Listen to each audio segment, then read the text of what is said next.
할렐루야. 2021년 12월 31일입니다. 드디어 2021년의 마지막 날 송구 영신 예배를 드리게 되었는데요. 오랜만에 오늘은 시편 20편 말씀으로 하나님의 말씀을 함께 나누기를 원합니다. 구약 성경 816쪽에 있는 시편 20편 말씀 1절로 9절 말씀을 본문으로 삼아서 축복하는 대로 이루는 삶, 축복하는 대로 이루는 삶, 이런 제목의 말씀으로 하나님 말씀 선포하기를 원합니다. 한 해를 끝내고 또 다른 새해를 맞이하는 송구영신 이 자리에 오늘 한 사람을 소개하며 말씀을 전하기를 원합니다. 잘 들어보시면 이 사람이 누구인지 잘 아실 거예요. 이 사람은 굉장히 두뇌가 명석하고 철저하게 계산적인 사람이었습니다. 자기의 이익과 목표를 위해서라면 부모도 속일 수 있었고 형제도 속이고 자기와 한 이불을 덮고자는 아내마저도 속일 수 있는 그런 사람이었어요. 그래서 자기 이익과 자기가 세운 목표를 위해서 아버지와 형을 속이면서 마침내 젊은 나이에 부와 명성을 한 손에 거머쥐게 되었고 자타가 부러워하고 인정하는 그런 성공자가 됩니다. 그런데 어느 날 그가 예기치 못했던 사건 앞에 서게 되고 그는 그 사건을 경험하면서 인생의 죽음을 경험하게 됩니다. 그러면서 느끼게 되는 것이 인생이라고 하는 것은 내 머리대로 내 생각대로만 되는 것은 아니구나. 그때까지만 해도 이 사람은 자기의 계산과 자기의 생각, 자기의 머리 하나로 얼마든지 인생은 행복할 수 있다라고 생각을 했습니다. 하지만 그가 만난 사건 때문에 인생은 결코 사람의 노력만 가지고 되는 것이 아니라는 것을 알게 되고 그날 깨어지게 됩니다. 그리고 인생 처음으로 하나님 앞에 정직하게 무릎을 꿇고 하나님의 용서를 구하고 그 자리에서 하나님의 용서를 경험한 이후에 하나님 없이는 살 수 없다고 하는 것을 깨닫게 돼요.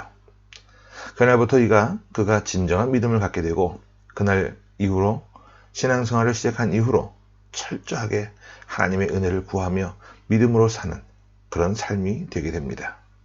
그렇게 달라진 인생을 살았던 그가 죽을 때 침상에서 일어나서 하나님 앞에 예배드리고 그리고 자식들을 다 불러다가 한 명 한 명 축복기도 해주고 영광스럽게 죽게 돼요.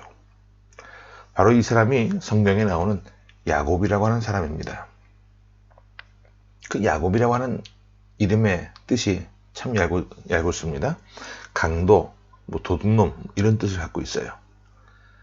그의 이름대로 그는 자기 목적과 이익을 위해서라면 부모나 형제도 속인 그런 도둑처럼 살았던 사람이에요. 그러던 그가 어느 날 하나님을 만나고 하나님 없이는 살 수 없음을 깨닫고 무릎을 꿇었을 때 하나님이 주신 이름이 바로 이스라엘이라고 하는 이름이었죠. 그 이름을 얻는 그런 과정 속에 천사와 씨름을 할 때 내가 하나님과 겨루어 이겼다. 이 말은 달리 해석을 해보면 너는 하나님 없이는 살 수 없다는 것을 이제 깨달았다라고 하는 의미예요. 그리고 그가 맨 마지막에 죽는 모습을 보면서 하나님 앞에 예배드리고 자식들에게 온 힘을 다해서 온 마음을 다해서 축복기도 하고 죽는 모습을 보면서 하나님이 그에게 또 다른 이름을 붙여주시죠. 바로 여수룬이라고 하는 이름. 여수룬, 영광스럽다라고 하는 뜻입니다. 저는 예수 믿는 사람이라고 한다면 시작도 중요하겠지만 더 중요한 것은 끝이, 마지막이 더 아름다운 사람이라고 봅니다. 오늘 설교 제목이요, 축복하는 대로 이루는 삶입니다. 우리가 어느 직장을 다니다가 그만두게 될 때에 남은 동료들을 축복하면서 떠날 수 있는 그런 모습이 되어야만 합니다. 이 땅 살다가 끝날 때에도 하나님께 감사하고 그동안 만났던 사람들, 남겨둔 가족들과 이웃들을 축복하며 떠날 수 있는 그런 믿음의 사람이 되어야만 합니다. 오늘 본문에 보면 바로 이런 모습이 나와요. 다윗이 전쟁을 하러 나갈 때에 온 백성들이 그를 향해서 축복해 주는 모습이 나옵니다. 적용을 해보면 아침에 직장에 출근하는 남편을 향해서 아내와 자식들이 두 손으로 아버지를 높이 축복하는 모습, 학교에 가는 자녀들을 향해서 어머니가 두 손을 높이 들고 축복하는 그런 장면들을 생각을 해보시면 될 것 같아요. 그러면 1절 말씀부터 함께 보겠습니다. 자, 시작. 환난 날에 여호와께서 내게 응답하시고 야곱의 하나님의 이름이 너를 높이 드시며 그랬어요. 자, 전쟁하러 나가는 다윗입니다. 그런데 다윗을 보고 백성들이 전쟁하러 가는 때에라고 하지 않고 환난 날에라고 말합니다. 이유가 있어요. 자, 다윗은요, 전쟁이라고 하는 말만 나오면 위축되고 기가 죽을 수밖에 없는 사람이었습니다. 어떤 한 사건 때문에 그래요. 어떤 사건이었습니까? 다윗이 한창 잘 나갈 때에 어느 날 궁전 옥상을 거닐다가 자기 부하에 충성스러웠던 그 우리아의 아내가 목욕을 하는 장면을 보게 됩니다. 그리고 한눈에 반하게 되죠. 혹시 그런 경험이 있는 분 있으면 올해 마지막 날이니까 한번 손들어 보시고 자수해서 광명 찾아보시기 바랍니다. 그 자기 부하의 아내를 취하려고 다윗이 끔찍한 계획을 저지르죠. 충성스러운 부하를 전쟁터 최전방에 내보내놓고 그 자리에서 죽게 만들어 버렸어요. 그리고 그 죽은 부하의 아내를 다윗이 차지하게 됩니다. 그 일로 인해 하나님 앞에 매를 맞아야 했던 다윗이에요. 그러니까 다윗에게 있어서 이 전쟁이라고 하는 말은요, 이런 말만 나오면 부끄러워서 쥐구멍이라도 찾고 들어가고 싶은 그런 다윗이라는 것이죠. 때문에 전쟁하러 나가는 다윗을 보고 백성들이 전쟁이라고 하는 말을 쓰지 않고 환난날이라고 표현을 하고 있는 거예요. 그러니까 이 말은 다윗의 연약한 약점, 과거의 실패와 치욕스러웠던 그 과거를 백성들이 다 알고 있고 자기의 약점과 과거의 실수 때문에 전쟁터에 나가면서 감히 떳떳하게 나가지 못하고 기가 죽어 나가는 그런 다윗을 보고 자기가 전쟁에 나가면 자기가 행한 대로 갚으실 그런 하나님의 징계가 두려워서 위축되어 있는 이 연약해진 다윗의 모습을 보면서 그 약점과 그 아파하고 기죽어 있는 그 모습을 보면서 백성들이 손가락질하고 비아냥거리고 욕하는 것이 아니라 그 과거의 실수 때문에 위축되어 있고 기죽어 있는 다윗을 보고 그에게 담대하라고 기죽지 말라고 우리가 기도하고 있다라고 축복하고 있는 거예요. 여러분, 이것이 진정 우리 기독교의 모습이 아니겠습니까? 이것이 우리 기독교의 본 모습이 되어야만 합니다. 이 야곱이라고 하는 사람 보세요. 자기 욕심을 따라 강도처럼 살아왔고 아버지도 속이고 형도 속이고 그렇게 살아온 인생이었지만 그래도 하나님은 그를 포기하지 않으시고 그를 믿음의 사람으로 만들어내시고 마침내 그를 참으시고 축복하셔서 영광과 축복의 주인공으로 세워주셨습니다. 그 사랑의 하나님, 포기하지 않으시고 복 주시는 그 하나님이 허물진 다윗 왕, 당신도 축복하실 것이니 이제 어깨를 펴고 기죽지 말고 담대하라는 거예요. 새해는 우리가 믿음으로 축복하며 시작할 수 있는 우리의 모습이 될 수 있기를 바랍니다. 그렇다면 우리가 무엇을 또 누구를 어떻게 축복하며 살아가야 할까요? 오늘 본문에 이런 복이 나와요. 무려 6가지의 복이 나오는데, 자, 첫 번째 복이 무엇인가? 우리 2절과 3절을 보면서 이 복들을 우리가 받아 누릴 수 있는 삶이 되기를 간절히 소망합니다. 자, 2절 3절 봅니다. 시작. 성소에서 너를 도와주시고 시온에서 너를 붙드시며 내 모든 소재를 기억하시며 내 번제를 받아주시기를 원하노라. 첫 번째 복은 뭐냐 하면 바로 예배의 복을 말합니다. 성소, 시온, 바로 예배의 자리를 말하지 않겠습니까?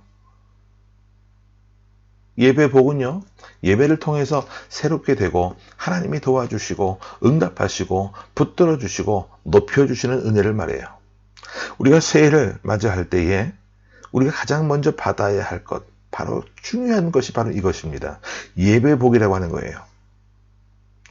뭐 코로나다, 우리가 살고 있는 이곳 중국 땅에 여러 가지 일어나고 있는 좋지 못한 그런 징조들, 압력이나 어떤 핍박들 다 좋습니다.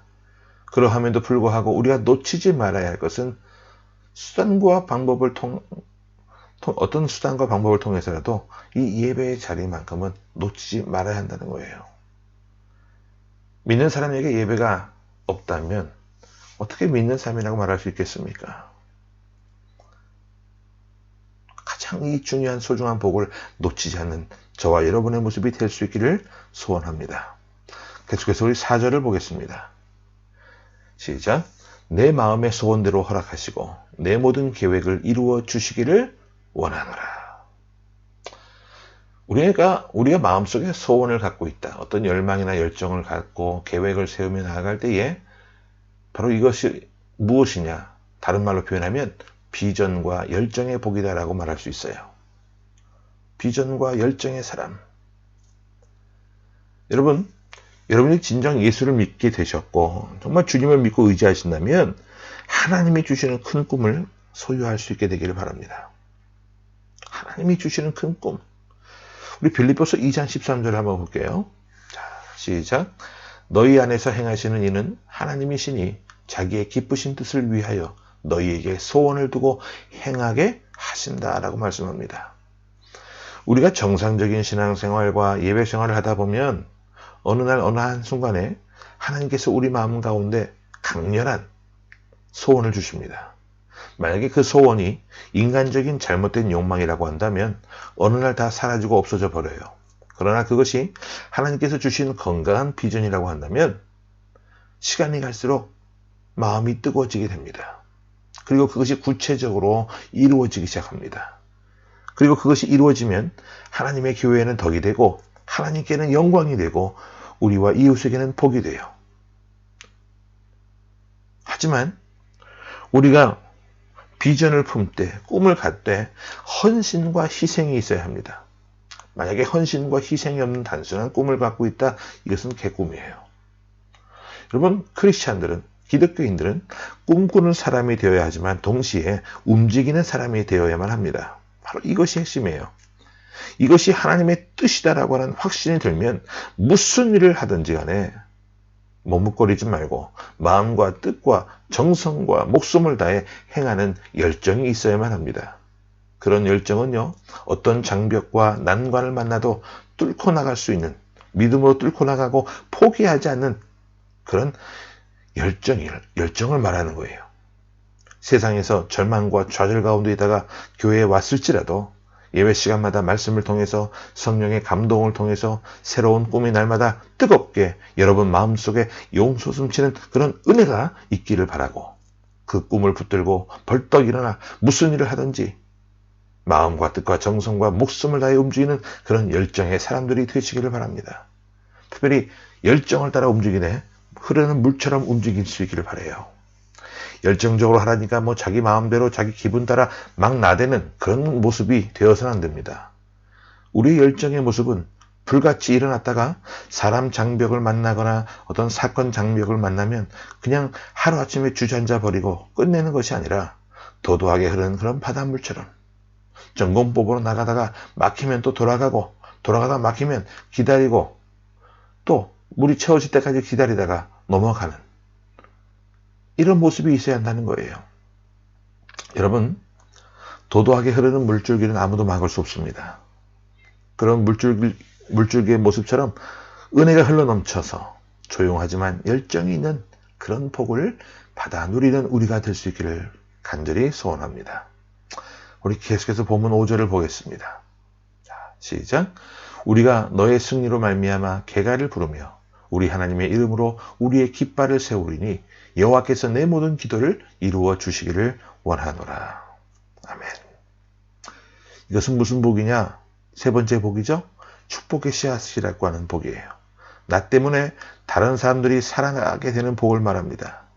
선한 영향력을 끼치고 다른 사람들을 격려하고 살리는 복을 말하는 거예요. 우리가 이런 복을 또한 받아 누려야 됩니다. 그리고 또 한 가지 필요한 것이 있어요. 흔들 수 있는 깃발을 세워야만 합니다. 그 깃발을 보면서 사람들이 여러분들을 쫓아올 수 있어야만 해요.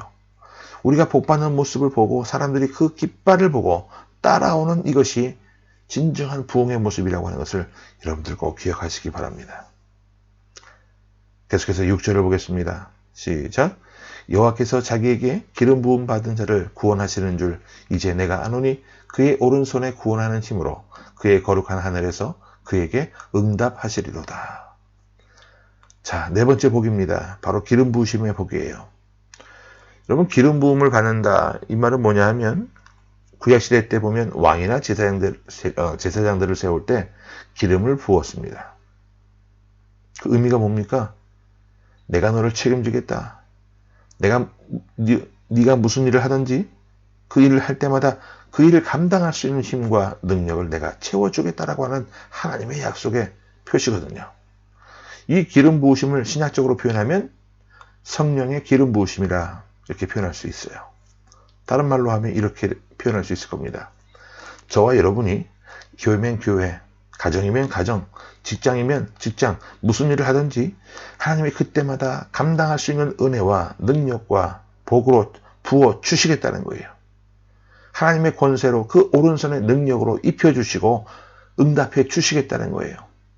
하늘에서도 땅에서도 바로 이러한 복이 우리에게 가득 임하게 되기를 간절히 소원합니다.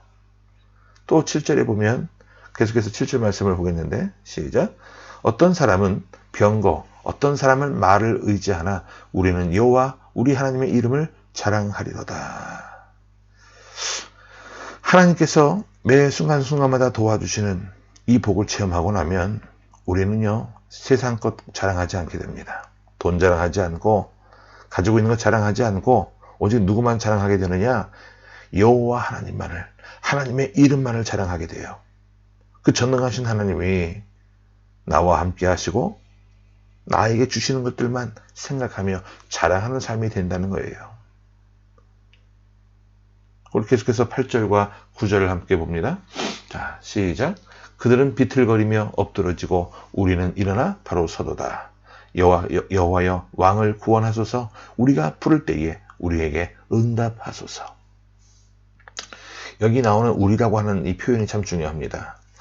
이 다윗 왕과 백성들이 서로 한 마음 한 뜻이 되어서 함께 서로 기도하고 서로 응답하는 것을 말하는 거예요. 여러분, 시편 20편은요, 그 다음에 나오는 시편 21편과 연결이 됩니다. 거기 보면 또 다른 복이 하나 또 나오게 되는데 우리 21편 6절 말씀 함께 봅니다. 자, 시작. 그가 영영토록 지극한 복을 받게 하시며 주 앞에서 기쁘고 즐겁게 하시나이다. 자, 어떤 복이죠? 다섯 번째 복이 바로 지극한 복을 말합니다. 지극한 복을 받아서 주님 앞에 즐겁고 기쁘게 살아갈 수 있는 그런 복을 말하는 거예요. 우리가 바로 이런 복도 놓쳐서는 안 되겠죠. 지극한 복을 하나님 받아 누리는 2022년 한 해가 되게 하옵소서. 그리함으로 인하여 주님 앞에 기쁘고 즐겁게 헌신하며 살아가는 귀한 인생의 모습이 되게 해달라고 간절히 기도하실 수 있기를 바랍니다. 마지막으로 또 한 가지 복이 있어요.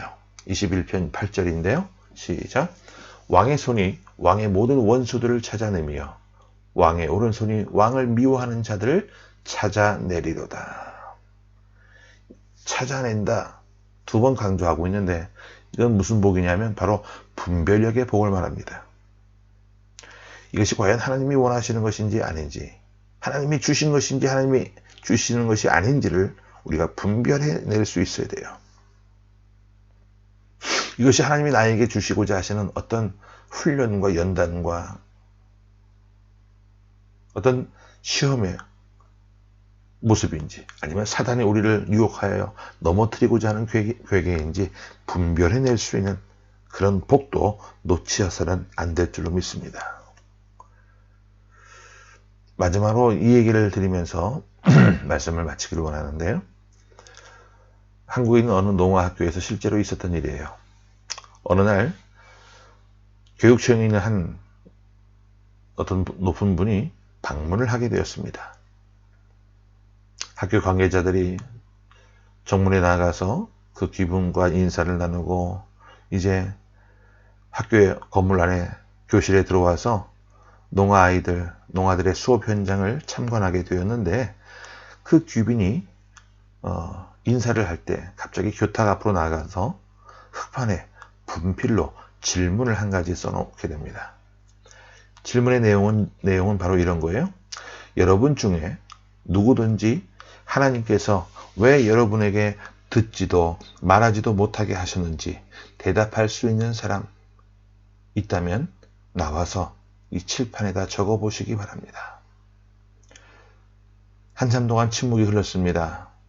침묵이 흐를 때에 그 교장선생님과 선생님들이 당황해하고 난감해했어요. 왜? 이 질문으로 인해 아이들이 또 상처받지 않을까 노심초사했던 것이죠. 그런데 한 여학생이 벌떡 일어나서 앞으로 또박또박 걸어 나오더니 분필로 대답을 쓰기 시작합니다. 내용인즉 이러합니다. 말 못하고 듣지 못하는 것은 분명히 서럽고 힘든 일인 것은 사실입니다. 그러나 우리로 하여금 그렇게 하신 것이 우리를 향한 하나님의 기쁘신 뜻이 있는 줄 우리는 믿고, 우리가 사람들이 보기에는 말 못하고 듣지 못하고 농하여서 어떻게 보일지 모르지만 하나님 보시기에 좋았을 것이라고 저는 믿습니다. 더 중요한 것은 우리가 이 땅에서 말 못하는 서러움 속에 살고 있지만 천국 가서 신령한 몸으로 부활해서 천국 가면 하나님 만날 때에 그때는 말할 수 있게 될 것이고, 우리가 처음 하는 말, 입을 열어 할 수 있는 첫 마디가 하나님을 향해 찬양하고 감사할 수 있는 말이라면 그것은 더욱 놀라운 축복이라고 저는 생각합니다. 우리는 말을 하지 못하기에 입술로 저지르는 죄를 짓지 않습니다. 우리는 듣지 못하기에 귀를 가지고 경솔하게 남의 말을 듣지 말아야 할 말을 들어서 죄에 빠지거나 받은 축복을 놓치는 어리석은 일에 빠지지 않습니다. 여러분들은 말로 노래하지만 저희는 가슴으로 노래합니다. 당신들은 귀로 듣지만 우리는 가슴으로 하나님의 말씀을 듣습니다. 여러분, 그 어린 소녀의 대답을 보면서요, 방문했던 그 교육청 관계자들과 학교 모든 선생님들의 눈가에는 눈물이 흘러내렸다고 그래요. 오늘 우리의 현실을 한번 보십시오.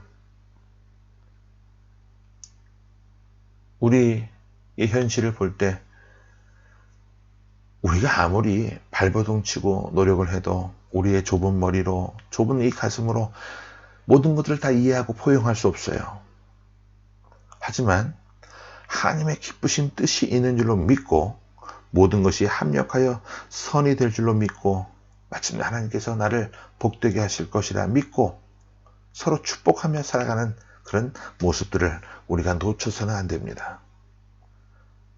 비록 농아임에도 불구하고 이렇게 긍정적인 마인드를 갖고 살아가고 있는 그 어린 아이보다 우리가 못해서는 안 되잖아요. 우리는 말을 할 수 있어요. 귀로 들을 수도 있어요. 근데 이 아이는 말을 하지 못하지만 입술로 짓는 죄를 범하지 않잖아요. 그들은 잘 들을 수 없기 때문에 귀를 통해서 경솔하게 남의 말을, 헐뜯는 말들, 그런 말을 들어서 죄에 빠지거나 받는 축복을 놓치는 일이 없잖아요.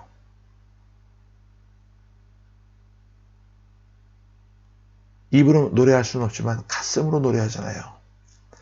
귀로 말씀 들을 수 없지만 가슴으로 하나님의 말씀을 듣는 그 농아들보다 우리가 더 귀한 믿음을 소유하게 될 수 있기를 바랍니다. 올 한 해 이제 얼마 남지 않은 이 시간 주님 안에 거하시면서 잘 마무리하시고, 새해에는 정말 지금보다 더 한 계단 더 높이 나아갈 수 있는 그런 우리들의 모습이 될 수 있기를 간절히 주의 이름으로 소망하며 축원합니다. 함께 기도하겠습니다. 지금도 살아계셔서 역사하시는 아버지 하나님 감사합니다. 지난 한 해를 마감하고 새해를 시작하면서 저희가 오늘 시편 20편과 21편 말씀을 통해 우리에게 복 주시고자 하시는 하나님의 말씀을 들었습니다.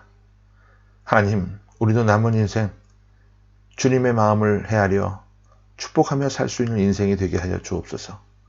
내가 좋아하고 코드가 맞고 마음이 맞는 사람들만 축복하는 것이 아니라 실패하고 허물이 있고 범죄한 사람을 향해서도 주의 이름을 의지하여 손을 높이 들고 축복하는 우리 모두가 되게 하여 주사, 우리 가정들이 우리가 축복하는 대로 복을 받게 하시고 우리가 살고 있는 이 땅이 우리로 인하여 복을 받는 놀라운 역사가 있게 하여 주옵소서. 그리함으로 2022년 새해는 지금보다 더 존귀한 삶의 모습으로 하나님과 사람 앞에 쓰임받는 그런 놀라운 모습이 될 수 있도록 주님 함께하여 주옵소서. 살아계신 주 예수 그리스도 이름으로 감사하며 간절히 기도하옵나이다. 아멘.